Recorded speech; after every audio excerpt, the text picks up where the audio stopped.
Hello friend, मैं name is Anjali. Welcome to APR bio classes. आज हम डिस्कस करेंगे स्ट्रक्चर एंड फंक्शन माइटोकांड्रिया।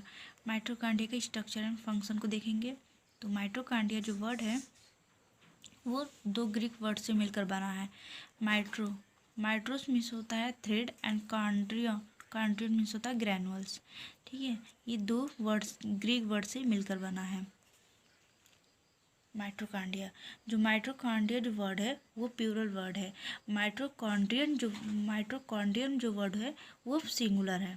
बहुत सारे माइटोकॉन्ड्रियन रहेंगे तो उसे माइटोकांड्रिया कहेंगे। अगर एक सिंगुलर माइटोकांड्रिया रहेगा तो उसे माइटोकॉन्ड्रियन कहेंगे। ठीक है, माइट्रो means thread and contour means granules. The term of mitochondria is a combination of two Greek words means thread like granules. ठीक है, थ्रेड लाइक ग्रैनुअल्स। इसकी कुछ हिस्ट्री के बारे में जान लेते हैं। तो इसकी हिस्ट्री है, they are first discovered by Kolliker 1880 in insect muscles. Kolliker named them as sarcosomes. जो इसकी फर्स्ट डिस्कवरी किसने की थी? कॉलिकर ने की थी। कब की थी? 1880 में की थी। और किस में की थी? इंसेक्ट के मसल सेल्स में की थी। ठीक है, और उन्होंने क्या नाम दिया इसको? साइकोसोम्स। उसके बाद एक साइंटिस्ट है फ्लेमिंग नाम के, उन्होंने 1882 में इसको फिला नाम प्रोवाइड किया। ठीक है, और उसके बाद अल्टमन आए। अल्टमन ने 1890 में इसको बायोब्लास्ट नाम दिया। और उसके बाद जो माइटोकांड्रिया टर्म किसने यूज़ किया था? सी बेंड्रा ने इसको टर्म यूज़ किया था। सी बेंड्रा ने 1897 में माइटोकांड्रिया टर्म यूज़ किया था फिलामेंटस नेचर की वजह से। ठीक है, इसके फिलामेंटस नेचर की वजह से इसको माइटोकांड्रिया नाम दिया। और जो प्लांट में इसकी डिस्कवरी किसने की थी? मेविस ने की थी। 94 में इसकी की थी। और किस प्लांट में की थी? नेम्फिया प्लांट में की थी। ठीक है, इसका केमिकल कंपोजिशन देख लेते हैं। तो केमिकल कंपोजिशन स्टडी किसने की थी? केमिकल कंपोजिशन की वेंसले एंड कॉर्न ने की थी। हाल ही में इसकी स्टडी किसने की थी? मेलनिक एंड प्रेकर ने 1971 में इसकी डिस्कवरी हुई है। ठीक है, माइटोकॉन्ड्रिया कंसिस्ट ऑफ 70% प्रोटीन की बनी होती है एंड 25 एंड 30% लिपिड होता है इसमें। ठीक है, among the lipid 90% are phospholipid, the rest of 10% include carotenoid, cholesterol and vitamin E etc also have DNA and RNA and carbohydrate. Lipid में लगभग 90% जो होता है फास्फोलिपिड होता है। और 10% इसमें carotenoid, cholesterol and vitamin E and कुछ परसेंट इसमें RNA और DNA और कार्बोहाइड्रेट की भी पाई जाती है। Mitochondria occur in cells eukaryotic animals and plant cells but absent in prokaryotic. जो देखिए, जो यूकैरियोटिक सेल्स होती है वो वेल डेवलप होती है। अब प्रोकैरियोटिक सेल्स जो होती है वो वेल डेवलप नहीं होती है, क्योंकि प्रोकैरियोटिक सेल्स में सिर्फ राइबोसोम्स प्रेजेंट होता है। प्रोकैरियोटिक सेल्स में उसमें न्यूक्लियस नहीं होता है। प्रोकैरियोटिक सेल्स में, यूकैरियोटिक सेल्स में सेल्स ऑर्गन प्रेजेंट होते हैं और उसमें उसका खुद का न्यूक्लियस होते हैं। और जो न्यूक्लियस होता है उसमें एक हिस्टोन प्रोटीन, मतलब डीएनए, उसके डीएनए में हिस्टोन प्रोटीन, मतलब उसमें डीएनए प्रेजेंट होते हैं उसके न्यूक्लियस में। और उसमें जो डीएनए होता है उसमें हिस्टोन प्रोटीन पाया जाता है, इसलिए वो उसको यूकैरियोटिक जो सेल्स होती है वो वेल डेवलप होती है, उसी वजह से उसको वेल डेवलप कहते हैं। ठीक है, और प्रोकैरियोटिक सेल्स में ये एब्सेंट होता है माइटोकॉन्ड्रिया। इसकी स्ट्रक्चर कैसी होती है? स्पेरिकल होती है। ये शेप कैसी होती है? Sorry, spherical, oval and filamental form में होती है। इसकी लेंथ कितनी होती है? लेंथ एंड विडनेस कितनी होती है? तो 1.5 माइक्रोन एंड लेंथ होगी इसकी, और 0.5 इसकी विड्थ होगी। ठीक है, about in 10 and 300 micron, sorry 100 and 300 micron mitochondria occur in each cells. देखिए, जो सेल्स होंगी, नॉर्मल सेल्स जो होंगी उसमें कितनी 100 एंड 300 माइटोकॉन्ड्रिया पाई जाती हैं। बट एक्टिव सेल्स जो होंगी जैसे कि liver, kidney, brain, they are no many increase up to 10 to 150,000 तक की इसकी संख्या हो सकती है। ठीक है, माइटोकॉन्ड्रिया की। जो एक्टिव सेल्स होंगी। देखिए, but protozoa, animals and amoeba में इसकी सबसे ज़्यादा संख्या पाई जाती है। कहाँ तक कि 5 लाख तक की पाई जाती है, 50 lakhs। एंड स्पर्म सेल में कोई अगर पूछे सबसे ज़्यादा मतलब माइटोकॉन्ड्रिया की किसमें सबसे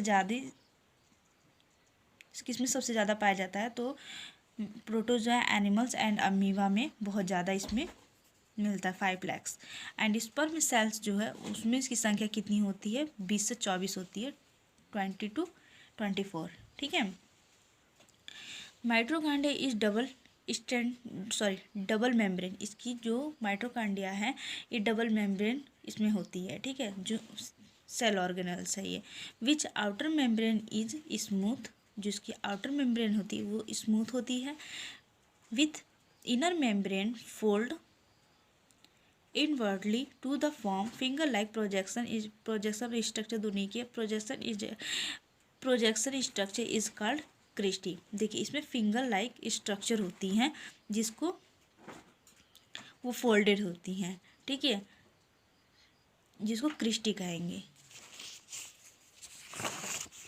देखिए, ये आउटर मेम्ब्रेन है, ये इनर मेम्ब्रेन है, और ये क्रिस्टी है, फिंगर लाइक स्ट्रक्चर है इसकी क्रिस्टी की। ठीक है, इसमें क्या भरा रहता है, मैट्रिक्स इसमें भरा रहता है। ये इसका डीएनए है, ये इसके बीच की जो स्पेस है वो इनर मेम्ब्रेन स्पेस है, इसमें राइबोसोम्स प्रेजेंट होते हैं। इसमें मैट्रिक्स ये पूरा ग्रीन कलर से जो दिख रहा है ये मैट्रिक्स पूरा भरा हुआ है। ठीक है, ये इसका डीएनए है।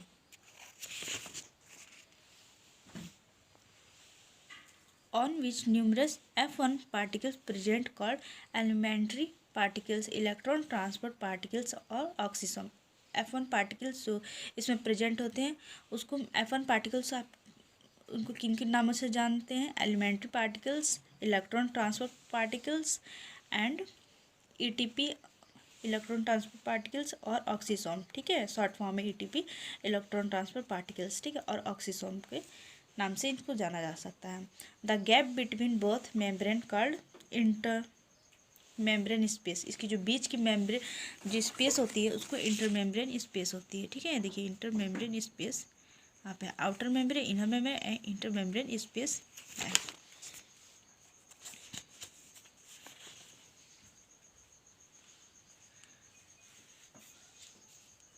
While inner space surrounded by inner membrane mitochondria matrix present. जो इनर स्पेस जो इसकी जो बीच की इनर मेम्ब्रेन है उसके बीच में मैट्रिक्स प्रेजेंट रहते हैं। ठीक है, इन होमोजीनियस मैट्रिक्स डीएनए और एंड राइबोसोम्स।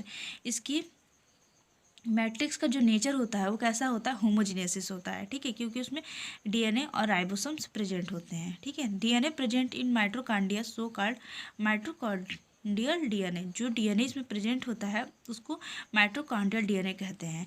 वो डीएनए कैसा होता है, दे आर डबल स्टैंडर्ड और सर्कुलर में होता है। ठीक है, वो कैसा होता है, डबल स्टैंडर्ड होता है और सर्कुलर होता है। They are dispersed in matrix. ठीक है, अब वो मैट्रिक्स में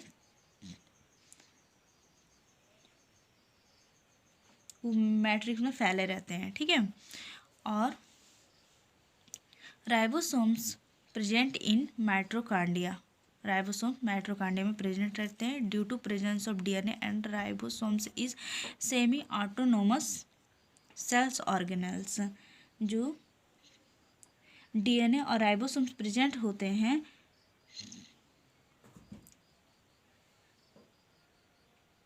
प्रेजेंट होने की वजह से ऑटोसोमस सेमी ऑर्गेनल्स कहते हैं। ठीक है, उसको जो इसमें डीएनए और राइबोसोम्स प्रेजेंट होते हैं इसीलिए इसको सेमी ऑटोनोमस सेल्स ऑर्गेनल्स इसको कहते हैं। ठीक है, कुछ बहुत इसके डीएनए माइटोकॉन्ड्रिया डीएनए के बारे में इसको थोड़ा डिटेल्स में देख लेते हैं। तो माइटोकॉन्ड्रिया डीएनए इसको mDNA भी कहते हैं। ठीक है, इसको mDNA भी कहते हैं। तो mitochondria has a own DNA. ठीक है, इसका खुद का डीएनए होता है और it contributed 1% total cells DNA. इसकी जो कितना होता है, ये 1% होता है। ठीक है, पूरे सेल्स में 1% होता है। 1% डीएनए का होता है। It is a close circular and molecules. It mostly higher animals but can be linear the several eukaryotic cells. जो इसमें जो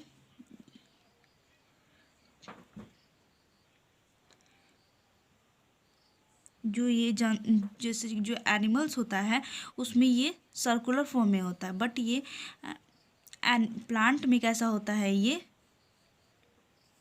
लाइनिंग की फॉर्म में, लाइनर फॉर्म में होता है। ठीक है, प्रोकैरियोटिक्स प्लांट में ये कैसा होता है, सर्कुलर फॉर्म में होता है एनिमल्स में, और जो प्लांट होता है उसमें कैसा होता है, लाइनिंग में लाइनर होता है। ठीक है, it is found to located in mitochondrial matrix और may be attach to the membrane. ये मेम्ब्रेन से अटैच रहता है और कहाँ होता है, माइटोकॉन्ड्रिया के मैट्रिक्स में होता है। ठीक है, the DNA is equivalent to the prokaryotic nucleoid. It contains several genes that produce enzyme used to oxidative metabolism. Beside DNA, a mitochondria has RNA, ribosome, and 55 and 60 S type. Also mitochondria is called semi-autonomous organelles as it oven protein synthesis machinery. ठीक है, जो उसमें बताया वही है। इसके function के बारे में देख लेते हैं। Mitochondria perform following function in cells. तो formation of ATP through oxidative phosphorylation. In the process ATP is produced through Krebs cycles and electron transport system. Therefore, mitochondria is called powerhouse of the cells। जो देखिए oxidative phosphorylation जो होता है, oxidative phosphorylation के through ATP का synthesis होता है। ठीक है, एटीपी का सिंथेसिस होगा, एटीपी का फॉर्मेशन होगा, किसका, ऑक्सीडेटिव फास्फोरिलेशन के थ्रू एटीपी का फॉर्मेशन होगा। इन the process of ATP produce through the कैबर cycles and electron transport system. Therefore mitochondria is called power house the. इसमें जो होता है कैबर साइकिल्स जो होती है, कैबर साइकिल्स इलेक्ट्रॉन ट्रांसपोर्ट सिस्टम के थ्रू एटीपी बनता है। किसके थ्रू, कैबर साइकिल्स के और इलेक्ट्रॉन ट्रांसपोर्ट सिस्टम के थ्रू एटीपी बनता है, इसीलिए इसको पावर हाउस ऑफ सेल्स भी कहते हैं।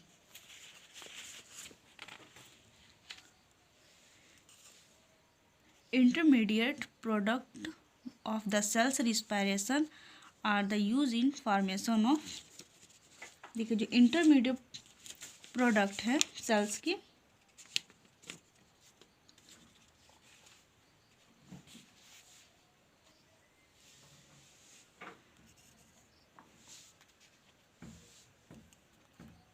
intermediate product of cells respiration are the used in the formation of steroid cytochrome, chlorophylls and amino acid such as glucotomic acid, aspartic aml, nucleic acid etcetera. ठीक है, जो intermediate product जो cells respiration, देखिए जो cells respiration के लिए intermediate product का जो फॉर्मेशन होता है वो कौन कौन से हैं। पहला है steroid, cytochromes, chlorophylls and amino acid, glutamic acid and aspartic acid and nucleic acid. ठीक है, और mitochondria are regulate the calcium ion concentration inside the cells and provided a site from thermogenesis। example, production of heat heat in body. जो mitochondria है वो mitochondria जो कोशिका के अंदर कैल्शियम आयन की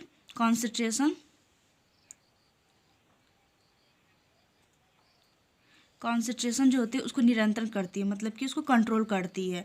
ये क्या करती है, ये हीट प्रोवाइड करती है किसको, बॉडी को। माइटोकॉन्ड्रिया क्या करती है, माइटोकॉन्ड्रिया रेगुलेट करती है कैल्शियम आयन कॉन्सेंट्रेशन। जैसे कि जो माइटोकॉन्ड्रिया है वो सेल्स के अंदर कैल्शियम आयन की कॉन्सेंट्रेशन को कंट्रोल करती है और उसको हीट प्रोवाइड करती है।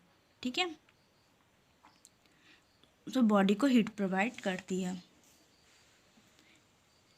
Yolk nucleus with the mitochondrial cloud and Golgi bodies control vitellogenesis in egg. जो योग न्यूक्लियस होते हैं वो माइटोकॉन्ड्रिया एक गोल्जी कॉम्प्लेक्स के साथ मिलकर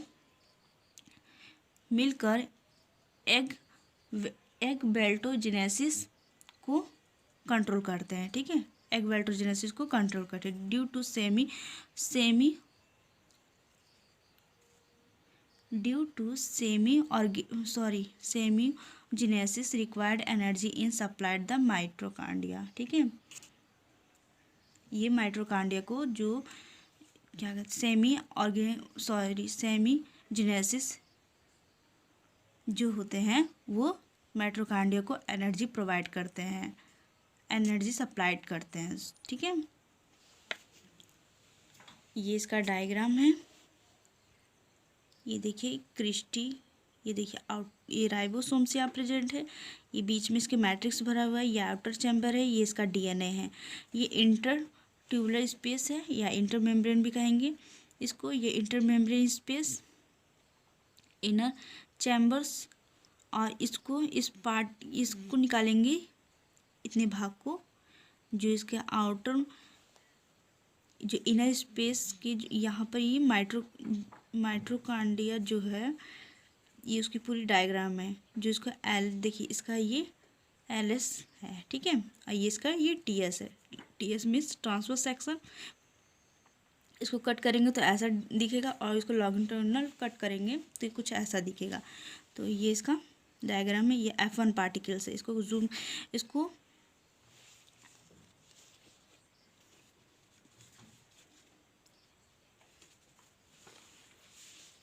इलेक्ट्रॉन माइक्रोस्कोप से देखने पर ये F1 पार्टिकल्स आपको दिख जाएगी। ठीक है, ये क्रिस्टी है, ये आउटर मेम्ब्रेन है। ठीक है,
thank you so much for watching this video.